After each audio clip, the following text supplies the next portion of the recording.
Une fois de plus, alors même qu'il vient d'essuyer une nouvelle condamnation révélant le degré de corruption politique de la justice de notre pays, Éric Zemmour est monté au créneau lors de son dernier grand débat avec le criminologue Alain Boer.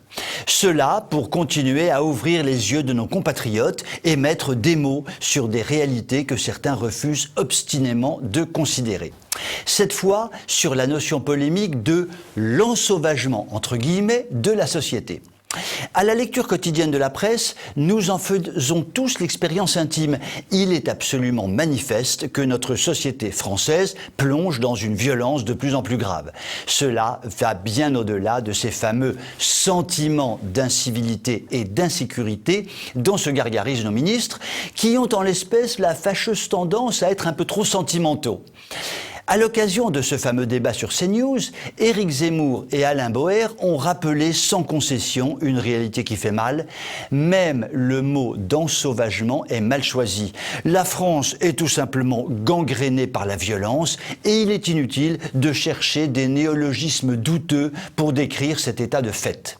La violence est peut-être le seul mot qui mérite d'être employé. Les chiffres, les vrais et non pas ceux manipulés par les médias, sont implacables. Depuis 1539, depuis l'édit de Villers-Cotterêts, l'institution de l'état civil permet de compter les morts et par extension de connaître la cause de leur mort. Or, le taux d'homicide ne cesse de grimper et même en vient à exploser. En 2019, il a atteint son plus haut niveau jamais calculé et observé en France. Qu'en est-il en 2020 ? Il y a eu le confinement, donc, selon toute vraisemblance, une réduction des occasions d'homicide et de mise à mort violente. En outre, l'année n'est pas terminée. Pourtant, la tendance de l'explosion de la violence ne fait que se confirmer, voire se renforcer. 2020 sera une année horrible. Il n'y a donc absolument pas de sentiment d'insécurité, il y a un grand climat de violence qui prend des dimensions surréalistes. Devant cette réalité douloureuse, les Français ne peuvent que mesurer la quasi-absence des réponses gouvernementales, dont celle du ministère de la Justice. Les homicides atteignent des niveaux jamais connus jusqu'à présent, mais la priorité d'Éric Dupond-Moretti est d'assurer la diffusion télé des procès. Comme Martin Luther King, j'avais fait un rêve, que Dupond-Moretti travaille à garantir l'application des peines, à accroître le nombre des places dans les prisons, ou encore à assurer le respect du secret de l'instruction et la simplification des procédures. Cela dit, je préfère ne pas terminer comme Martin Luther King. En fait, je n'ai fait qu'un rêve.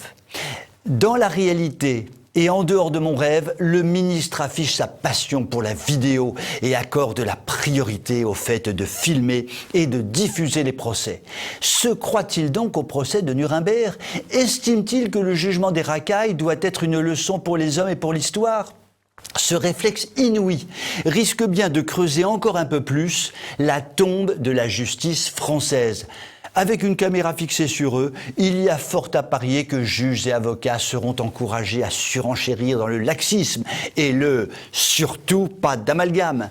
C'est déjà le cas avec l'enseignement supérieur. Si un professeur est filmé, il contrôle le moindre de ses mots et sert à ses étudiants une soupe politiquement correcte infâme.